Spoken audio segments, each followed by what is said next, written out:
എല്ലാവർക്കും നമസ്കാരം. 2023 G20 ഉച്ചകോടി ഇന്ത്യയിൽ വെച്ച് നടന്നതിന് ശേഷം PSC പരീക്ഷകളിലെ സ്ഥിരമായിട്ട് അതുമായിട്ട് ബന്ധപ്പെട്ട ചോദ്യങ്ങൾ നമ്മൾ കണ്ടതാണ്. അപ്പോൾ അതുപോലെ ഈ വർഷവും ഇന്ത്യയിൽ വെച്ച് ഒരു പ്രധാന ഉച്ചകോടി നടന്നു. അതിനെപ്പറ്റിയാണ് നമ്മൾ ഈ ക്ലാസ്സിൽ പഠിക്കാൻ പോകുന്നത്. AI impact summit 2026, AI impact ഉച്ചകോടി 2026. അപ്പോൾ ഈ ഉച്ചകോടിയുമായിട്ട് ബന്ധപ്പെട്ട ചോദ്യങ്ങൾ നമുക്ക് വരാൻ പോകുന്ന PSC പരീക്ഷകളിൽ പ്രതീക്ഷിക്കാം. അപ്പോൾ നമുക്കത് മുഴുവനും പഠിക്കാം. അപ്പോൾ ഈ ഉച്ചകോടിയെ പറ്റി പറയുമ്പോൾ ഇതിൻ്റെ ഔദ്യോഗിക പ്രസിദ്ധീകരണങ്ങളൊക്കെ പരിശോധിച്ച് കഴിഞ്ഞാൽ ഒരുപാട് കാര്യങ്ങൾ വായിക്കാനായിട്ടുണ്ട്, ഒരുപാട് കാര്യങ്ങളുണ്ട്. പക്ഷെ അതെല്ലാം നമുക്ക് വായിക്കേണ്ട ആവശ്യമില്ല. പ്രധാനപ്പെട്ട PSC ചോദ്യമാക്കി മാറ്റാൻ സാധ്യതയുള്ള പോയിന്റുകൾ മാത്രം നമ്മൾ അറിഞ്ഞിരുന്നാൽ മതി. അതാണ് ഞാൻ ഈ ക്ലാസ്സിൽ ഉൾപ്പെടുത്തിയിരിക്കുന്നത്. നിങ്ങളിത് മുഴുവനായി കാണണം. പതിവ് പോലെ ക്ലാസ്സിൻ്റെ PDF നമ്മുടെ ടെലിഗ്രാം ചാനലിൽ അപ്ലോഡ് ചെയ്തിട്ടുണ്ട്. അതിൻ്റെ ലിങ്ക് ഡിസ്ക്രിപ്ഷനിൽ കൊടുത്തിട്ടുണ്ട്. ഓക്കെ, അപ്പോൾ നമ്മൾ ക്ലാസ്സിലേക്ക് പോകാം. AI ഇമ്പാക്റ്റ് സമ്മിറ്റ് 2026 എന്നാണ് ഇത് നടന്നത്? തീയതി 2026 ഫെബ്രുവരി 16 മുതൽ 21 വരെയാണ് ഈ ഉച്ചകോടി നടന്നത്. 2026 ഫെബ്രുവരി 16 മുതൽ 21 വരെ. എവിടെ വെച്ചാണ് നടന്നത്? വേദി ഭാരത് മണ്ഡപം, ന്യൂഡൽഹിയിലെ ഭാരത് മണ്ഡപത്തിൽ വെച്ചാണ് നടന്നത്. 2023 G20 ഉച്ചകോടിയുടെയും പ്രധാന വെന്യൂ ഏതായിരുന്നു? ഭാരത് മണ്ഡപമായിരുന്നു. ഓക്കെ, അടുത്തത് സംഘാടകർ ആരായിരുന്നു? കേന്ദ്ര ഇലക്ട്രോണിക്സ് ആൻഡ് ഇൻഫർമേഷൻ ടെക്നോളജി മന്ത്രാലയം, കേന്ദ്ര ഇലക്ട്രോണിക്സ് ആൻഡ് IT മന്ത്രാലയമാണ് ഇത് സംഘടിപ്പിച്ചത്. ഓക്കെ, അങ്ങനെയാണെങ്കിൽ നമുക്ക് മറ്റൊരു കറണ്ട് അഫയേഴ്സ് ചോദ്യം കൂടി ഇതിൻ്റെ കൂട്ടത്തിൽ പഠിക്കാം.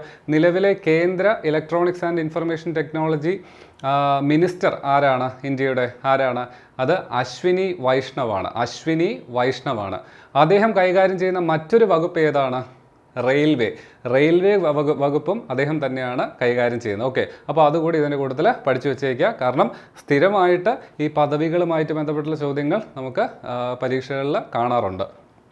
അടുത്തത്, ഈ ഉച്ചകോടിയുടെ പ്രധാന പ്രത്യേകത എന്തായിരുന്നു? ഗ്ലോബൽ സൗത്തിൽ നടത്തുന്ന ആദ്യത്തെ ആഗോള AI ഉച്ചകോടിയാണിത്. ഗ്ലോബൽ സൗത്തിൽ, ഈ ഗ്ലോബൽ സൗത്ത് എന്നത് കൊണ്ട് ഉദ്ദേശിക്കുന്നത് വികസ്വര രാജ്യങ്ങളുടെ കൂട്ടായ്മയാണ്, ഡെവലപ്പിംഗ് കൺട്രീസിൻ്റെ കൂട്ടായ്മയാണ് ഈ ഗ്ലോബൽ സൗത്ത് എന്നുകൊണ്ട് വിശേഷിപ്പിക്കുന്നത്.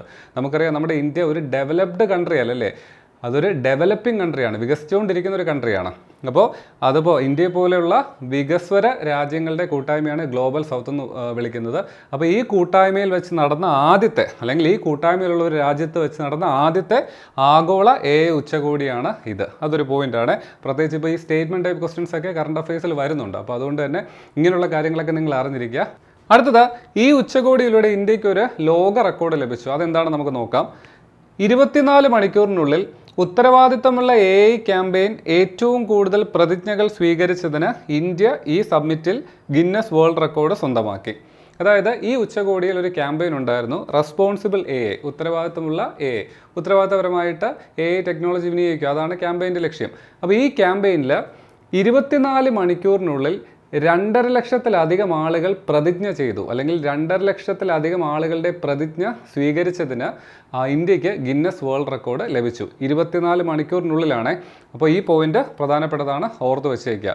അപ്പോൾ ഈ 2.5 ലക്ഷത്തിലധികം ആളുകളും അവിടെ വന്ന് ഡയറക്റ്റായിട്ട് ഇന്ന് പ്രതിജ്ഞ ചെയ്യുകയല്ലായിരുന്നു, ഡിജിറ്റലി ലോകത്ത് എവിടെ ഇരുന്നും മൊബൈൽ ഫോണിലൂടെ അവരവരുടെ പ്രതിജ്ഞകൾ സമർപ്പിക്കാനായിട്ടുള്ള സംവിധാനം ഗവൺമെൻറ് ഒരുക്കിയിട്ടുണ്ടായിരുന്നു. ഓക്കെ, അപ്പോൾ ആ റെക്കോർഡിൻ്റെ ഫാക്റ്റ് കൂടി ഓർത്ത് വെച്ചേക്കുക. അടുത്തത്, മുൻപ് നടന്ന AI ഉച്ചകോടികൾ. ഇതിന് മുമ്പ് നടന്ന AI സമ്മിറ്റുകൾ ഏതൊക്കെയാണെന്ന് നോക്കാം. ഒന്ന്, Bletchley Park AI safety summit. 2023 UK വെച്ച് നടന്നു. 2023 UK വെച്ചാണ് ആദ്യ ഉച്ചകോടി നടന്നത്. ബ്ലെഷ്ലി പാർക്ക് AI സേഫ്റ്റി ഉച്ചകോടിയാണ്. അടുത്തത്, AI സിയോൾ സമ്മിറ്റ് ദക്ഷിണ കൊറിയ. 2024 ദക്ഷിണ കൊറിയയിൽ വെച്ച് നടന്നു AI സിയോൾ ഉച്ചകോടി. സിയോൾ എന്ന് പറയുന്നത് ദക്ഷിണ കൊറിയയുടെ ക്യാപിറ്റലാണ്. അപ്പോൾ 2024 ദക്ഷിണ കൊറിയയിൽ വെച്ചാണ് ഉച്ചകോടി നടന്നത്. 2025 കഴിഞ്ഞ വർഷം നടന്നത് ഫ്രാൻസിലാണ്, AI ആക്ഷൻ സമ്മിറ്റ്. ഓക്കെ, അപ്പോൾ ആദ്യത്തത് സേഫ്റ്റി സമ്മിറ്റ്, രണ്ടാമത് നടന്നത് ദക്ഷിണ കൊറിയയിൽ. അത് കഴിഞ്ഞിട്ട് കഴിഞ്ഞ വർഷം ആക്ഷൻ ഉച്ചകോടി നടന്നു. എവിടെ വെച്ചാണ്? ഫ്രാൻസിൽ വെച്ച് നടന്നു. 2026 നടന്നത് ഇന്ത്യയിൽ AI ഇമ്പാക്റ്റ് സമ്മിറ്റ് അല്ലേ. 2026 ഈ വർഷം നടന്നത് ഇന്ത്യയിൽ AI ഇമ്പാക്റ്റ് സമ്മിറ്റ്. ഇനി അടുത്ത വർഷം 2027 നടക്കാൻ പോകുന്നത് എവിടെ വെച്ചാണെന്ന് ചോദിച്ചു കഴിഞ്ഞാൽ അത് സ്വിറ്റ്സർലാൻഡിൽ വെച്ചാണ് കേട്ടോ. അതുകൂടെ നോട്ട് ചെയ്ത് വെച്ചേക്കുക, ചിലപ്പോൾ ചോദിക്കാം. അടുത്തത്, ഈ ഉച്ചകോടിയുടെ ആപ്തവാക്യം വളരെ ഇമ്പോർട്ടൻ്റ് ആണ്. ഇതിൻ്റെ തീം, മോട്ടോ അല്ലെങ്കിൽ ആപ്തവാക്യം എന്താണ്? സർവജന ഹിതായ സർവജന സുഖായ. എല്ലാവരുടെയും ക്ഷേമം, എല്ലാവരുടെയും സന്തോഷം. പഠിച്ചു വെച്ചേക്കുക, എല്ലാവരുടെയും ക്ഷേമം, എല്ലാവരുടെയും സന്തോഷം. Welfare for all, happiness for all. എല്ലാവരുടെയും ക്ഷേമം, എല്ലാവരുടെയും സന്തോഷം. സർവജന ഹിതായ സർവജന സുഖായ. ഇതാണ് ഈ ഉച്ചകോടിയുടെ അല്ലെങ്കിൽ ഇന്ത്യയിൽ വെച്ച് നടന്ന ഉച്ചകോടിയുടെ ആപ്തവാക്യം. അടുത്തത് വളരെ പ്രധാനപ്പെട്ട ഒരു പോയിന്റാണ്. ഈ ഉച്ചകോടിയുടെ 3 സൂത്രാസ്, 3 സൂത്രാസ് അല്ലെങ്കിൽ 3 സൂത്രങ്ങൾ എന്തൊക്കെയായിരുന്നു എന്ന് ചോദ്യം വന്നു കഴിഞ്ഞാൽ, പീപ്പിൾ, പ്ലാനറ്റ്, പ്രോഗ്രസ്. 3 P's എന്ന് പഠിച്ചു വയ്ക്കുക. 3 Pകളാണ് ഈ ഉച്ചകോടിയുടെ കോർ പ്രിൻസിപ്പിൾസ് അല്ലെങ്കിൽ പ്രധാന സൂത്രാസ്. 3 സൂത്രാസ് എന്ന് പറയുന്നത് പീപ്പിൾ, പ്ലാനറ്റ്, പ്രോഗ്രസ്. പീപ്പിൾ, ജനങ്ങൾ, മനുഷ്യ കേന്ദ്രീകൃതമായ വികസനം. ഇനി പ്ലാനറ്റ് എടുത്തു കഴിഞ്ഞാൽ പരിസ്ഥിതി സൗഹൃദവും സുസ്ഥിരവുമായ ഉപയോഗം. പ്രോഗ്രസ്, പുരോഗതി എടുത്താൽ എല്ലാവരെയും ഉൾക്കൊള്ളുന്ന സാമ്പത്തിക വളർച്ച, ഇൻക്ലൂസീവ് ആയിട്ടുള്ള സാമ്പത്തിക വളർച്ച, ഡെവലപ്മെൻറ്റ്. അതാണ് പ്രോഗ്രസ് കൊണ്ട് ഉദ്ദേശിക്കുന്നത്. അപ്പോൾ നിങ്ങൾ PSC പോയിന്റ് ഓഫ് വ്യൂവിൽ പഠിച്ചിരിക്കേണ്ടതെന്ന് പറഞ്ഞാൽ ഈ ഉച്ചകോടിയുടെ 3 സൂത്രാസ് എന്നറിയപ്പെടുന്നു അല്ലെങ്കിൽ ഉച്ചകോടിയുടെ കോർ പ്രിൻസിപ്പിൾസ് എന്തായിരുന്നു എന്ന് ചോദിച്ചു കഴിഞ്ഞാൽ അത് 3 Pകളാണ്. People, planet, progress. ജനങ്ങൾ, ഭൂമി, പുരോഗതി. അല്ലെങ്കിൽ ജനങ്ങൾ, നമ്മുടെ ഗ്രഹം, പുരോഗതി. ഓക്കെ, അപ്പോൾ ഇത് ഇമ്പോർട്ടൻ്റ് ആണ്, നോക്കി വെച്ചേക്കുക. ഇനി നമ്മുടെ അല്ലെങ്കിൽ ഇന്ത്യയുടെ അൾട്ടിമേറ്റ് ലക്ഷ്യം എന്ന് പറഞ്ഞു കഴിഞ്ഞാൽ ആ 3 Pകളായിരുന്നു. അപ്പോൾ അതിലേക്ക് എത്താനായിട്ട് 7 കർമ്മസമിതികളിലൂടെയാണ് ഈ ഉച്ചകോടിയുമായി ബന്ധപ്പെട്ട പ്രധാന ചർച്ചകളെല്ലാം നടന്നത്. 7 വർക്കിംഗ് ഗ്രൂപ്പ്സിലൂടെ. ആ 7 വർക്കിംഗ് ഗ്രൂപ്പ്സിനെ ചക്രാസ് എന്ന് വിളിച്ചു. 7 ചക്രാസ് എന്ന് വിളിച്ചു. ഓക്കെ, അപ്പോൾ 7 ചക്രങ്ങൾ. നമ്മൾ നേരത്തെ ഈ ഉച്ചകോടിയുടെ 3 സൂത്രാസ് ഏതൊക്കെയാണെന്ന് പഠിച്ചു, PPP. ഓക്കെ, ഇനി 7 ചക്രാസ് ഏതൊക്കെയാണ് എന്ന് ചോദിച്ചു കഴിഞ്ഞാൽ നമുക്ക് പഠിക്കാം. അപ്പോൾ ഇവിടെ ഈ 7 പോയിന്റുകളും അല്ലെങ്കിൽ ഈ വർക്കിംഗ് ഗ്രൂപ്പുകളുടെ പേര് അല്ലെങ്കിൽ വർക്കിംഗ് ഗ്രൂപ്പുകളുടെ പ്രധാന ആ ഒരു ടോപ്പിക്ക്, അവർ ചർച്ച ചെയ്യുന്ന ടോപ്പിക്ക് അതുപോലെ കാണാതെ പഠിക്കേണ്ട ആവശ്യമില്ല. കാരണം PSC ഒരിക്കലും ഈ 7 എണ്ണം എഴുതാനായിട്ട് നമ്മളോട് ചോദിക്കത്തില്ല. പകരം ഈ തന്നിരിക്കുന്നതിൽ ഈ 7 ചക്രാസിൽ ഉൾപ്പെടുന്നത് ഏതൊക്കെയാണ് അല്ലെങ്കിൽ ഉൾപ്പെടാത്തത് ഏതൊക്കെയാണ്, അങ്ങനെയൊക്കെ ആയിരിക്കും ചോദിക്കുന്നത്. അപ്പോൾ അതുകൊണ്ട് തന്നെ 2-3 തവണ നിങ്ങളിത് വായിച്ച് വെച്ച് കഴിഞ്ഞാൽ, ആവർത്തിച്ച് ഈ 7 എണ്ണവും വായിച്ച് വെച്ച് കഴിഞ്ഞാൽ നമ്മുടെ മനസ്സിൽ എല്ലാ പേരും ഇരിക്കും. ഓക്കെ, അപ്പോൾ നമുക്ക് നോക്കാം. ഇന്ത്യയുടെ വിഷൻ നടപ്പിലാക്കുന്നതിനായി ഉച്ചകോടി രൂപീകരിച്ച 7 കർമ്മസമിതികൾ, തീമാറ്റിക് വർക്കിംഗ് ഗ്രൂപ്പ്സ് താഴെ പറയുന്നവയാണ്. 1, മനുഷ്യ മൂലധനം, ഹ്യൂമൻ ക്യാപിറ്റൽ. അടുത്തത്, സാമൂഹിക ശാക്തീകരണത്തിനായുള്ള ഉൾക്കൊള്ളൽ, ഇൻക്ലൂഷൻ ഫോർ സോഷ്യൽ എംപവർമെൻറ്റ്. നമ്മുടെ സമൂഹത്തിലെ എല്ലാ തട്ടിലുള്ള ആൾക്കാരെയും ഉൾപ്പെടുത്തുക അല്ലേ. ഈ ടെക്നോളജി എന്ന് പറയുന്നത് എല്ലാവരിലേക്കും എത്തണം. അടുത്തത്, സുരക്ഷിതവും വിശ്വസനീയവുമായ സേഫ് ആൻഡ് ട്രസ്റ്റഡ് അല്ലേ.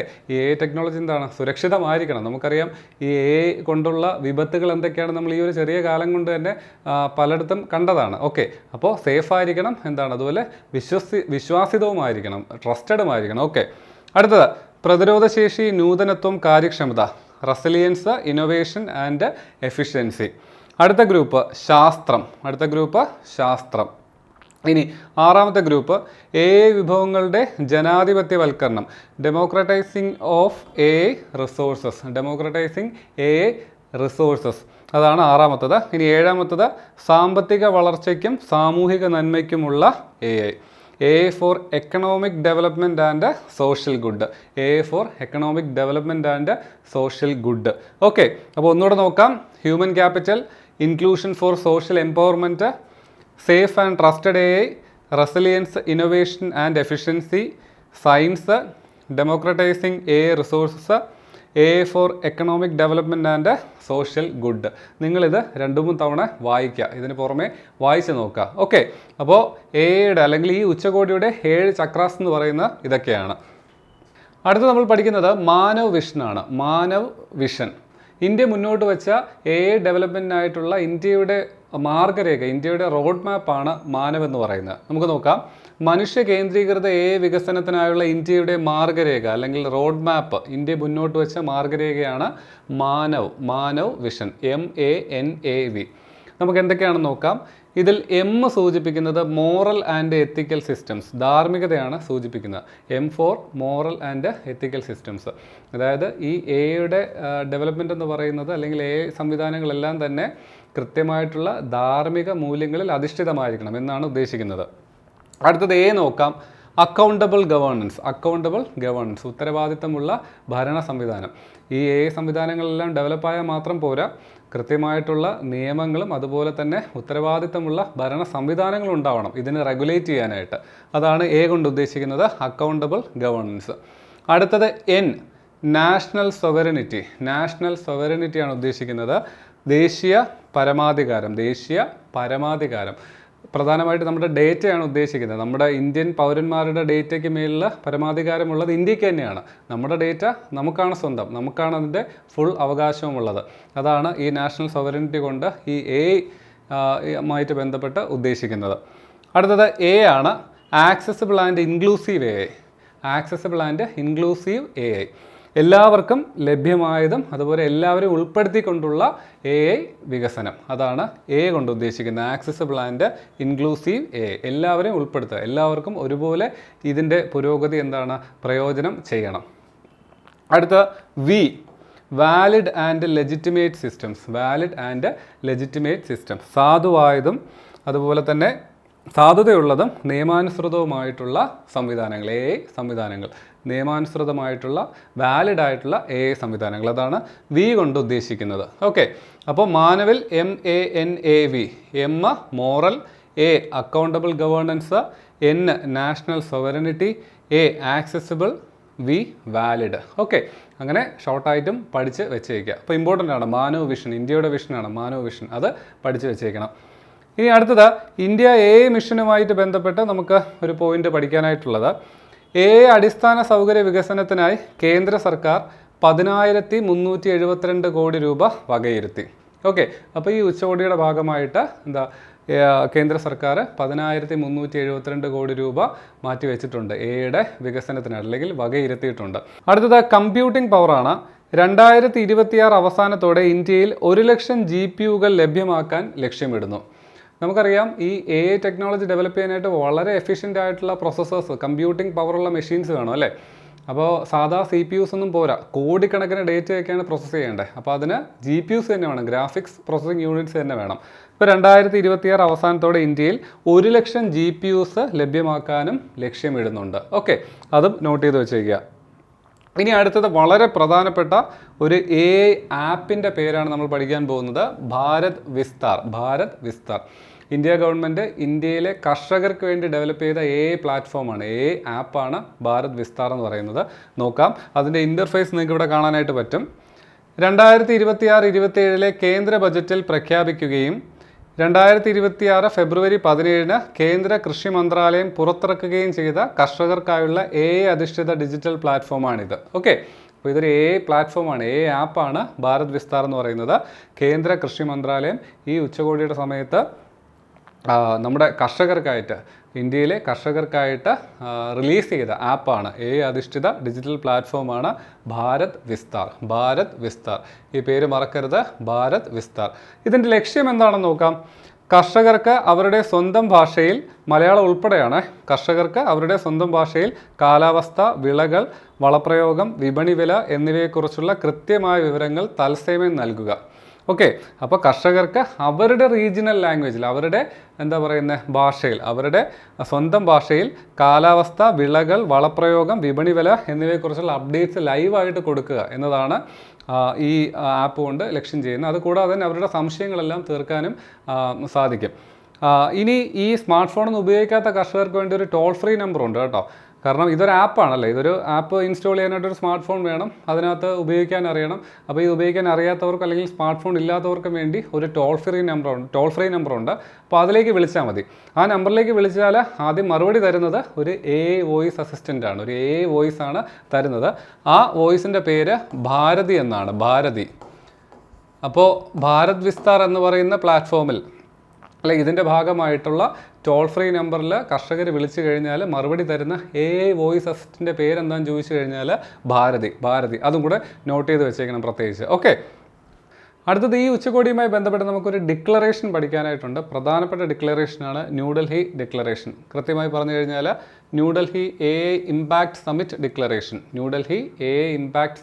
ഡിക്ലറേഷൻ. ഓക്കെ, ഇതിൻ്റെ അടിസ്ഥാന തത്വം, ഈ ഡിക്ലറേഷൻ്റെ അടിസ്ഥാന തത്വം എല്ലാവർക്കും ക്ഷേമം, എല്ലാവർക്കും സന്തോഷം. നമ്മുടെ ഈ ഉച്ചകോടിയുടെ തീം തന്നെയാണ് സർവജന ഹിതായ സർവജന സുഖായ. ഇനി പ്രധാന ലക്ഷ്യം, ഈ ഡിക്ലറേഷൻ്റെ പ്രധാന ലക്ഷ്യം എന്താണ്? സാങ്കേതിക വിദ്യയുടെ നേട്ടങ്ങൾ വികസിത രാജ്യങ്ങളിൽ മാത്രം ഒതുങ്ങാതെ ലോകം മുഴുവനുള്ള മനുഷ്യർക്ക് ലഭ്യമാക്കുക. ഡെമോക്രറ്റൈസേഷൻ ഓഫ് അതാണ് ഈ ഉച്ചകോടിയുടെയും അതുപോലെ തന്നെ ഇന്ത്യയുടെ ഈ ഡിക്ലറേഷൻ്റെയും പ്രധാനപ്പെട്ട ലക്ഷ്യം എന്ന് പറയുന്നത്. നമുക്കറിയാം, ഇതിന് മുമ്പ് നടന്ന 3 ഉച്ചകോടികളും പ്രധാനമായിട്ട് ചർച്ച ചെയ്തത് സുരക്ഷ അല്ലെങ്കിൽ എയുടെ ദോഷവശങ്ങൾ അതൊക്കെയാണ് ചർച്ച ചെയ്തെങ്കിൽ ഇന്ത്യ പ്രധാനമായിട്ട് എയുടെ വികസനം, മനുഷ്യ കേന്ദ്രീകൃതമായിട്ടുള്ള വികസനമാണ് ഇന്ത്യ ഈ ഉച്ചകോടിയിലൂടെ പ്രധാനമായിട്ട് മുന്നോട്ട് വെച്ചത്. എങ്ങനെ ഡെവലപ്പ് ചെയ്യാം, അത് എത്തിക്കലായിട്ട് ഡെവലപ്പ് ചെയ്യാം, എല്ലാ മനുഷ്യർക്കും അതിൻ്റെ ഗുണം എത്തിക്കാനായിട്ട് സാധിക്കും, അതാണ് ഇന്ത്യ പ്രധാനമായിട്ട് കണ്ടത്. അപ്പോൾ അതുകൊണ്ട് തന്നെ ഈ ഡിക്ലറേഷൻ്റെ പ്രധാന ലക്ഷ്യം അതുതന്നെയാണ്. ഓക്കെ, ഇനി അംഗീകാരം നൽകിയവർ 93. ഈ ഡിക്ലറേഷനിൽ 93 പേര് ഒപ്പുവെച്ചു. ആകെ ഒപ്പുവെച്ചവരുടെ എണ്ണം 93 ആണ് ഇതുവരെ കേട്ടോ. ഇതിനകത്ത് 91 രാജ്യങ്ങളും 2 അന്താരാഷ്ട്ര സംഘടനകളും ഉൾപ്പെടുന്നു. ഈ 93 പേരിൽ 91 രാജ്യങ്ങളുണ്ട്, 2 അന്താരാഷ്ട്ര സംഘടനകളുമുണ്ട്. ഈ അന്താരാഷ്ട്ര സംഘടന എന്ന് പറയുന്നത് ഒന്ന് യൂറോപ്യൻ യൂണിയനും അടുത്തത് ഇഫാദുമാണ്, IFAD, international fund for agricultural development, UN-ൻ്റെ ഐക്യരാഷ്ട്രസഭയുടെ അണ്ടറിൽ വരുന്ന ഈ കാർഷിക മേഖലയിലെ വികസനത്തിനായിട്ട് പ്രവർത്തിക്കുന്ന അന്താരാഷ്ട്ര ഏജൻസിയാണ് IFAD എന്ന് പറയുന്നത്, international fund for agricultural development. അതുകൂടാതെ യൂറോപ്യൻ യൂണിയൻ, യൂറോപ്പിലെ 27 രാജ്യങ്ങളിലെ കൂട്ടായ്മയായ യൂറോപ്യൻ യൂണിയനും. അപ്പോൾ ഈ 2 സംഘടനകളും പിന്നെ 91 രാജ്യങ്ങളും ഈ ഡിക്ലറേഷനിൽ ഒപ്പുവെച്ചിട്ടുണ്ട്. അപ്പോൾ ഇവിടെ ഒരു കാര്യം നിങ്ങൾ ശ്രദ്ധിക്കേണ്ടത്, നമ്മുടെ ഈ സെൻട്രൽ ഗവൺമെൻറ്റിൻ്റെ ഔദ്യോഗിക വെബ്സൈറ്റിനകത്ത് കൊടുത്തിരിക്കുന്ന ഡോക്യുമെൻറ്റിൽ 89 രാജ്യങ്ങൾ എന്നാണ് കൊടുത്തിരിക്കുന്നത്. 89 രാജ്യങ്ങൾ, 91 അത് ഈ 89 രാജ്യങ്ങളാണ് ആദ്യം ഇതിൽ ഒപ്പുവെച്ചത്. അതിനുശേഷം 3 രാജ്യങ്ങളും കൂടെ ഒപ്പുവെച്ചു. അതുകൊണ്ടാണ് അവിടെ അത് അപ്ഡേറ്റ് ആവാത്തത്. അപ്പോൾ ടോട്ടൽ 91 രാജ്യങ്ങൾ, 2 അന്താരാഷ്ട്ര സംഘടനകൾ, യൂറോപ്യൻ യൂണിയനും ഇഫാദും. ആകെ ഒപ്പുവെച്ചവർ 91 + 2 93 സിഗ്നറ്ററീസ്, 93 പേര് ഈ ഡിക്ലറേഷനിൽ ഒപ്പുവെച്ച്. ഓക്കെ, അടുത്തത് ഈ ഡിക്ലറേഷൻ്റെ ഭാഗമായിട്ട് ഇന്ത്യ മുന്നോട്ട് വെച്ച അല്ലെങ്കിൽ ഇന്ത്യ ആവിഷ്കരിച്ച ചില ആഗോള പദ്ധതികൾ നമുക്ക് പഠിക്കേണ്ടതായിട്ടുണ്ട്. അതിലൊന്ന് ഗ്ലോബൽ AI ഇമ്പാക്റ്റ് കോമൺസ്. രാജ്യങ്ങൾ തമ്മിൽ വിജയകരമായ AI പ്രോജക്റ്റുകൾ പങ്കുവയ്ക്കാൻ, വിജയകരമായ AI പ്രോജക്റ്റുകൾ പങ്കുവയ്ക്കാനായിട്ടുള്ള പദ്ധതിയാണ് ഗ്ലോബൽ AI ഇമ്പാക്റ്റ് കോമൺസ് എന്ന് പറയുന്നത്. അടുത്തത് ട്രസ്റ്റഡ് AI കോമൺസ്. സുരക്ഷിതമായ AI വികസിപ്പിക്കാനുള്ള ടൂളുകളും മാനദണ്ഡങ്ങളും പങ്കുവയ്ക്കുക. AI ഡെവലപ്പ് ചെയ്യാനായിട്ടുള്ള ടൂളുകളും മാനദണ്ഡങ്ങളും അങ്ങോട്ടും ഇങ്ങോട്ടും പങ്കുവയ്ക്കാൻ ആയിട്ടുള്ള പദ്ധതിയാണ് ട്രസ്റ്റഡ് AI കോമൺസ്. ഓക്കെ, രാജ്യങ്ങൾ തമ്മിൽ വിശ്വാസം വേണം അല്ലേ, അങ്ങോട്ടും ഇങ്ങോട്ടും വിശ്വാസം വേണം ഇത് പങ്കുവയ്ക്കാനായിട്ട്. Trusted AI commons. അടുത്തത് AI workforce playbook. നോക്കാം, AI കാരണം തൊഴിൽ നഷ്ടപ്പെടാതിരിക്കാൻ തൊഴിലാളികൾക്ക് പുതിയ നൈപുണ്യ പരിശീലനം നൽകുക. അതായത് സ്കിൽ ഡെവലപ്മെൻറ്റ് പ്രോഗ്രാമാണ് അല്ലെങ്കിൽ പദ്ധതിയാണ് എന്തെന്ന് പറയുന്നത് AI workforce play book എന്ന് പറയുന്നത്. AI കാരണം എന്താണ്, തൊഴിൽ നഷ്ടപ്പെടാനായിട്ട് പാടില്ല. പകരം അവർ AI ടെക്നോളജി ഉപയോഗിച്ച് അവർ തൊഴിൽ അല്ലെങ്കിൽ ആ മേഖലയിൽ തന്നെ കണ്ടിന്യൂ ചെയ്യാനോ അല്ലെങ്കിൽ പുതിയ തൊഴിലിലേക്ക് മാറാനോ ആയിട്ടുള്ള സ്കില്ല് അവർക്ക് കൊടുക്കണം അല്ലേ. കാരണം ഇപ്പോൾ ഒരു കൺവെൻഷണൽ സ്റ്റൈലിൽ ഒരു ജോലി ചെയ്തുകൊണ്ടിരിക്കുന്ന ഒരാൾ പെട്ടെന്നൊരു AI ടെക്നോളജി വന്നു, ആ ജോലി AI വെച്ച് ചെയ്യാൻ പറ്റുവാണെങ്കിൽ അത് ചെയ്യാനായിട്ടുള്ള പരിശീലനം അവർക്ക് കൊടുക്കണം അല്ലേ. അതിന് വേണ്ടിയുള്ള പദ്ധതിയാണ് AI workforce play book എന്ന് പറയുന്നത്. ഓക്കെ, അപ്പോൾ ഈ 3 പദ്ധതികൾ ഇമ്പോർട്ടൻ്റ് ആണ്, നിങ്ങളത് ഓർത്ത് വെച്ചേക്കുക. ഇനി നമുക്ക് ഈ ഉച്ചകോടിയിൽ ഗൂഗിൾ കുറച്ച് പ്രഖ്യാപനങ്ങൾ നടത്തിയിട്ടുണ്ടായിരുന്നു. അതെന്തൊക്കെയാണെന്ന് നമുക്ക് നോക്കാം. ഗൂഗിളിൻ്റെ CEO സുന്ദർ പിച്ചയൊക്കെ ഈ ഉച്ചകോടിയിൽ പങ്കെടുത്തതാണ്. ഇന്ത്യയിലെ അടിസ്ഥാന സൗകര്യ വികസനത്തിനായി ഗൂഗിൾ $15 ബില്യൺ ഏകദേശം 1.25 ലക്ഷം കോടി രൂപയുടെ വമ്പൻ നിക്ഷേപമാണ് പ്രഖ്യാപിച്ചത്. ഓക്കെ, അപ്പോൾ ഈ ഉച്ചകോടിയിൽ ഗൂഗിള് $15 ബില്യൺ 1.25 ലക്ഷം കോടി 1.25 ലക്ഷം കോടി രൂപയുടെ പദ്ധതി അല്ലെങ്കിൽ നിക്ഷേപം ഇൻവെസ്റ്റ്മെൻറ്റ് പ്രഖ്യാപിച്ചിട്ടുണ്ട്. അത് 2026 മുതൽ 2030 വരെയുള്ള കാലയളവിലേക്കുള്ള ഇൻവെസ്റ്റ്മെൻ്റ് ആണ്. നമുക്കത് പ്രധാനമായിട്ട് എന്തിനൊക്കെയാണ് ഉപയോഗിക്കുന്നത് നോക്കാം. ഇതിൻ്റെ ഭാഗമായി ആന്ധ്രാപ്രദേശിലെ വിശാഖപട്ടണത്ത് ഗൂഗിൾ ഒരു ആഗോള ഫുൾ സ്റ്റാക്ക് AI ഹബ്ബ് സ്ഥാപിക്കും. ഒരു global full stack AI hub ആന്ധ്രാപ്രദേശിലെ വിശാഖപട്ടണത്ത് സ്ഥാപിക്കുന്നുണ്ട്. ഓക്കെ, ഇതിൻ്റെ ഭാഗമായിട്ട് അപ്പോൾ $15 ബില്യൺ ഇൻവെസ്റ്റ്മെൻറ്റാണ് ഗൂഗിൾ പ്രഖ്യാപിച്ചിരിക്കുന്നത്, 1.25 ലക്ഷം കോടി രൂപയുടെ. ഇനി മറ്റൊരു പ്രധാന പദ്ധതി എന്ന് പറയുന്നത് അമേരിക്ക ഇന്ത്യ കണക്റ്റ് എന്ന് പറയുന്ന കാര്യമാണ്. അമേരിക്ക ഇന്ത്യ കണക്റ്റ് ഇതെന്തിനു വേണ്ടിയാണ്? ഇൻ്റർനെറ്റ് ഡേറ്റ കൈമാറ്റം അതിവേഗത്തിലാക്കാൻ ഇന്ത്യയെയും അമേരിക്കയും ഒപ്പം ഗ്ലോബൽ സൗത്ത് രാജ്യങ്ങളെയും തമ്മിൽ ബന്ധിപ്പിക്കുന്ന പുതിയൊരു അതിവേഗ കടലിനടിയിലൂടെയുള്ള ഫൈബർ ഒപ്റ്റിക് കേബിൾ ഗൂഗിൾ പ്രഖ്യാപിച്ചു. നമുക്കറിയാം, ഈ ഇൻ്റർനെറ്റിലൂടെ ഡേറ്റ ശരിക്കും പറഞ്ഞാൽ കൈമാറുന്നത് കടലിനടിയിലൂടെയുള്ള കേബിളുകളിലൂടെയാണ് അല്ലേ. വളരെ സോഫിസ്റ്റിക്കേറ്റഡ് ആയിട്ടുള്ളൊരു ടെക്നോളജിയാണ് ഈ ഡേറ്റ ട്രാൻസ്ഫറിന് വേണ്ടി ചെയ്തിരിക്കുന്നത്.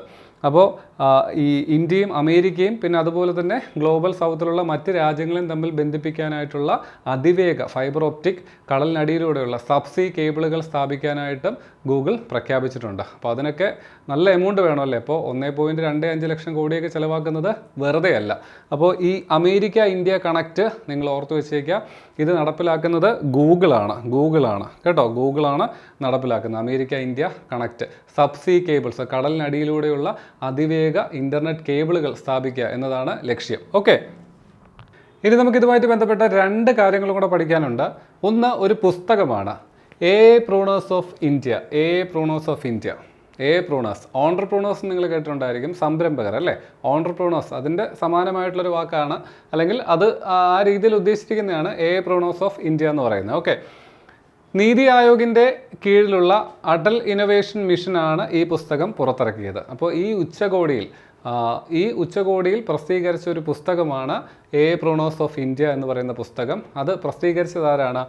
അടൽ ഇന്നൊവേഷൻ മിഷനാണ്. നീതി ആയോഗിൻ്റെ കീഴിലുള്ള അടൽ ഇന്നൊവേഷൻ മിഷനാണ് ഈ പുസ്തകം പ്രസിദ്ധീകരിച്ചത്. ഓക്കെ, ഇന്ത്യയിലെ മികച്ച 45 സ്റ്റാർട്ടപ്പുകളുടെയും സംരംഭകരുടെയും വിജയകഥകളാണ് ഈ പുസ്തകത്തിൽ വിവരിക്കുന്നത്. ഓക്കെ, അതാണ് പ്രധാന കാര്യം എന്ന് പറയുന്നത്. ഇന്ത്യയിലെ മികച്ച 45 സ്റ്റാർട്ടപ്പുകളുടെയും സംരംഭകരുടെയും വിജയകഥകൾ വിവരിക്കുന്ന ഒരു കോഫി ടേബിൾ ബുക്കാണിത്. സമൂഹത്തിലെ യഥാർത്ഥ പ്രശ്നങ്ങൾ ഉപയോഗിച്ച് പരിഹാരം കണ്ട ആളുകളെയാണ് ഇതിൽ ഉൾപ്പെടുത്തിയിരിക്കുന്നത്. സമൂഹത്തിലെ യഥാർത്ഥ പ്രധാന പ്രശ്നങ്ങൾ ഉപയോഗിച്ച് സൊല്യൂഷൻ കണ്ടുപിടിച്ച ആളുകളുടെ കഥയൊക്കെയാണ് ഈ പുസ്തകത്തിൽ ഉൾപ്പെടുത്തിയിരിക്കുന്നത്. അപ്പോൾ പ്രൂണേഴ്സ് ഓഫ് ഇന്ത്യ എന്ന് പറയുന്ന ഈ പുസ്തകം കൂടി നിങ്ങൾ ഓർത്ത് വെച്ചേക്കുക, ചോദ്യം വരാൻ സാധ്യതയുണ്ട്. അടുത്തത് പാക് സിലിക്ക ഇനിഷ്യേറ്റീവ്. അമേരിക്കയുടെ ഒരു ഇനിഷ്യേറ്റീവാണ് പാക് സിലിക്ക ഇനിഷ്യേറ്റീവ് എന്ന് പറയുന്നത്. അതെന്താണെന്ന് നോക്കാം. ആഗോളതലത്തിൽ പ്രതിരോധ ശേഷിയുള്ള ഒരു ഇലക്ട്രോണിക്സ് സെമി കണ്ടക്ടർ വിതരണ ശൃംഖല കെട്ടിപ്പടുക്കുന്നതിനായി US നേതൃത്വത്തിലുള്ള പാക് സിലിക്ക സംരംഭത്തിൽ ഇന്ത്യ പ്രവേശിച്ചു. അപ്പോൾ ഈ ഉച്ചകോടിയുടെ ഭാഗമായിട്ട് നടന്ന മറ്റൊരു പ്രധാന കാര്യം എന്ന് പറഞ്ഞാൽ അമേരിക്കയുടെ പാക് സിലിക്ക ഇനിഷ്യേറ്റീവിൽ ഇന്ത്യ കൂടി ജോയിൻ ചെയ്തു. അപ്പോൾ എന്താണ് ഈ പാക് സിലിക്ക ഇനിഷ്യേറ്റീവ് എന്ന് പറയുന്നത്? അത് ശരിക്കും പറഞ്ഞാൽ സെമി കണ്ടക്ടർ നിർമ്മാണവും അതിൻ്റെ വിതരണവുമായിട്ട് ബന്ധപ്പെട്ട ഒരു ശൃംഖല അമേരിക്കയുടെ നേതൃത്വത്തിൽ രൂപീകരിക്കുക എന്നുള്ളതാണ്. നമുക്കറിയാം, ഈ സെമി കണ്ടക്ടർ ചിപ്പൊക്കെ പ്രധാനമായിട്ട് ഇപ്പോൾ നിർമ്മിക്കുന്നത് ചൈനയാണല്ലേ. അപ്പോൾ 1-2 രാജ്യങ്ങളിൽ മാത്രമാണ് നിർമ്മിക്കുന്നതെങ്കിൽ ഒരു യുദ്ധം എന്തെങ്കിലും വന്നു കഴിഞ്ഞാൽ ഇത് മറ്റ് രാജ്യങ്ങൾക്ക് കിട്ടാതെ വരികയും അതിന് ഷോർട്ടേജ് ഉണ്ടാവും. അപ്പോൾ ഈ ടെക്നോളജിയുടെ ഡെവലപ്മെൻറ്റിനെയൊക്കെ വലിയ രീതിയിൽ ബാധിക്കും. പ്രോസസ്സേഴ്സ് ആവശ്യമാണല്ലോ. അപ്പോൾ അതുകൊണ്ട് തന്നെ ആ ഒരു കുത്തക ഒഴിവാക്കാനായിട്ട് അമേരിക്കയും ഇന്ത്യയും അതുപോലെ തന്നെ മറ്റ് ഈ ഗ്ലോബൽ സൗത്തിൽ വരുന്ന മറ്റ് രാജ്യങ്ങളെല്ലാം കൂടെ ചേർന്ന് ഒരു നെറ്റ്വർക്ക് ഇതിൻ്റെ സെമി കണ്ടക്ടർ മാനുഫാക്ചറിങ് കൂട്ടാനും അതിൻ്റെ വിതരണമെല്ലാം കുറച്ചുകൂടെ എഫിഷ്യൻ്റ് ആക്കാനും വേണ്ടിയുള്ളൊരു ഇനിഷ്യേറ്റീവാണ്, അമേരിക്കയുടെ ഇനിഷ്യേറ്റീവാണ് പാക് സിലിക്ക ഇനിഷ്യേറ്റീവ്. അതിനകത്ത് ഇന്ത്യ കൂടെ ജോയിൻ ചെയ്തു. അപ്പോൾ അതിൻ്റെ ഭാഗമായിട്ട് ഇന്ത്യയിൽ സെമി കണ്ടക്ടർ ചിപ്പുകളുടെ നിർമ്മാണം ഇന്ത്യയിലും കുറച്ചുകൂടെ നമുക്ക് വർദ്ധിപ്പിക്കാനായിട്ട് എഫിഷ്യൻ്റായിട്ട് കൂട്ടാനായിട്ട് സാധിക്കും. അപ്പോൾ ഈ പോയിൻ്റോട് കൂടി നമ്മൾ ഈ ഉച്ചകോടിയുമായിട്ട് 2026 ഇന്ത്യയിൽ വെച്ച് നടന്ന ഇമ്പാക്ട് സമ്മിറ്റുമായിട്ട് ബന്ധപ്പെട്ടുള്ള പ്രധാന പോയിന്റുകൾ PSC പരീക്ഷയ്ക്ക് വരാൻ സാധ്യതയുള്ള പ്രധാന ചോദ്യങ്ങൾ നമ്മൾ പഠിച്ചിട്ടുണ്ട്. അപ്പോൾ നിങ്ങൾ ഇതെല്ലാം വായിക്കുക. ഞാൻ ആദ്യം പറഞ്ഞ പോലെ തന്നെ ഇതിനകത്ത് പല ഫാക്റ്റുകളും നമുക്ക് കാണാതെ പഠിക്കേണ്ട ആവശ്യമില്ല. കാരണം മിക്കവാറും ഉള്ളതെല്ലാം ഈ സ്റ്റേറ്റ്മെൻറ്റ് ടൈപ്പ് ക്വസ്റ്റ്യൻസിലൊക്കെ വരാൻ സാധ്യതയുള്ള കാര്യങ്ങളാണ് നമ്മൾ പഠിച്ചത്. അപ്പോൾ അതുകൊണ്ട് തന്നെ അത് കൃത്യമായിട്ട് മനസ്സിലാക്കി വായിച്ച് വെച്ച് കഴിഞ്ഞാൽ നിങ്ങൾക്ക് ക്വസ്റ്റ്യൻ അല്ലെങ്കിൽ ഓപ്ഷൻസ് കാണുമ്പോൾ അത് ഓർമ്മ വരും. അപ്പോൾ ഞാൻ ഇതിനകത്ത് ഉൾപ്പെടുത്തിയ കാര്യങ്ങളും അതുപോലെ എക്സ്ട്രാ പറഞ്ഞ കാര്യങ്ങളും പ്രത്യേകം നോട്ട് ചെയ്ത് വെക്കുക. 1-2 തവണ ഈ നോട്ട് നിങ്ങൾ വായിക്കണം. വായിച്ചു കഴിഞ്ഞാൽ നിങ്ങൾക്ക് പ്രധാനപ്പെട്ട ചോദ്യങ്ങളെല്ലാം തന്നെ അറ്റൻഡ് ചെയ്യാനായിട്ട് പറ്റും. അപ്പോൾ നമുക്ക് ഇതിൽ നിന്ന് ചോദ്യങ്ങൾ വരുമെന്ന് തന്നെ പ്രതീക്ഷിക്കാം. നമുക്ക് മറ്റൊരു കറണ്ട് അഫയേഴ്സ് ക്ലാസ്സുമായിട്ട് വീണ്ടും മൈ മെൻറ്റർ PSC ആപ്പിലൂടെ കാണാം. താങ്ക്